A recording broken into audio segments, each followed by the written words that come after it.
કેમ છો મારા વાલા વિદ્યાર્થી મિત્રો? પદ્ધતિ શાસ્ત્ર માટે 25 માર્ક્સ પૂરા લેવા છે. તમને ઘણા બધા વિદ્યાર્થી મિત્રોને મૂંઝવણ હોય છે, પણ દરેક મૂંઝવણનું સોલ્યુશન તમને આ સ્ક્રીનમાં મળશે. ચાલો જુઓ ફટાફટ. જો આગમન પદ્ધતિ એટલે ઉદાહરણ દ્વારા નિયમ. નિગમન પદ્ધતિ ની બરાબર નિયમ લખેલું જ છે. પ્રોજેક્ટ પદ્ધતિ કુદરતી વાતાવરણમાં થાય. પ્રયોગ પદ્ધતિ યાદ રાખો અનુકરણથી. અને આ શિક્ષક વિદ્યાર્થી કેન્દ્રિત પદ્ધતિ યાદ રાખજો.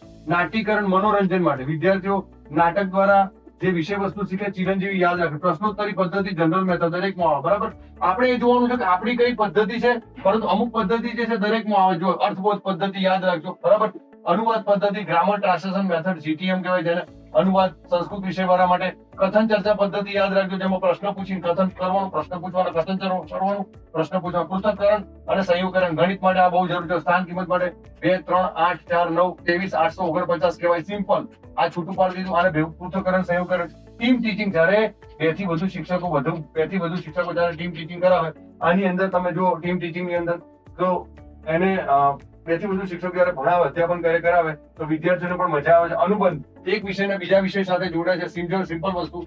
આ પદ્ધતિ દ્વારા વિદ્યાર્થી એક વિષયનું તાદાત્મ્ય બીજા વિષય સાથે અનુકૂલન સાથે સાધે છે. યાદ રાખજો. વાર્તા, બરાબર, રસપ્રદ વાર્તાઓ જે અમુક વિષયમાં બહુ ઉપયોગી છે. જેમ કે કોઈ પણ વિષયની અંદર વાર્તા તમે કહો તો વિદ્યાર્થીને મજા આવે. બરાબર, એકોક્તિ, આની અંદર એક પાત્ર છે એ પોતાના અભિનય દ્વારા બીજા બધા વિદ્યાર્થી મિત્રો હોય કે બીજા જે પ્રેક્ષકો હોય એને પોતાના તરફ આકર્ષે છે. હ્યુરિસ્ટિક એટલે અન્વેષણ પદ્ધતિ. સમસ્યા ઉકેલ પદ્ધતિમાં 2 યાદ રાખવાનું, અનુકરણ દ્વારા, ક્રિયા દ્વારા અને અનુભવ દ્વારા. અનુભવ દ્વારા જે વિદ્યાર્થી સમસ્યા જાતે ઉકેલે.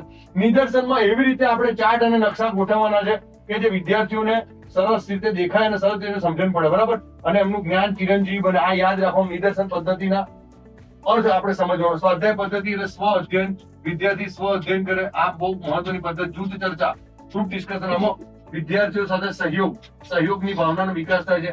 આધાર પદ્ધતિ એટલે જૂના સિક્કા, જૂની નોટો, બરાબર, આધાર જે છે, બરાબર, શિલાલેખો છે, હસ્તપ્રતો છે, મેન્યુસ્ક્રિપ્ટ જેને કહેવાય. તુલના એટલે ચોક્કસ પદ્ધતિ. હવે તો વસ્તુ એક જો કહેવા માંગુ છું, તમે બધાનો અર્થ સમજી ગયા તો આની મર્યાદા પણ તમને આવડે. જો આની અંદર એક વસ્તુ યાદ રાખો, ટીમ ટીચિંગ ની મર્યાદા શું છે? તો ટીમ ટીચિંગ ની મર્યાદા એ છે કે 2-3 શિક્ષકોને અલગ અલગ મત મતાંતરોથી વિદ્યાર્થીઓ કન્ફ્યુઝન થાય છે. આની સાથે સાથે બીજું તમને કહી દઉં, પાઠ આયોજન અને એકમ આયોજન. સાહેબ, આ તો આપણે બીએડ માં કરેલું, આપણને આવડે. માઇક્રો ટીચિંગ હોય, સેતુ પાઠ હોય, છૂટો પાઠ હોય, કોઈ પણ પાઠ હોય. એકમ આયોજન એટલે 5 થી 6 તાસ અને પાઠ આયોજન એટલે 1 તાસનું. તો વાલા વિદ્યાર્થી મિત્રો, આવું સરસ મજાનું જોવા માટે આજે જ્ઞાન લાઈવ શિક્ષણ ચેનલને લાઈક કરો, સબસ્ક્રાઇબ કરો. જય હિન્દ, જય ભારત, જય જય ગરવી ગુજરાત.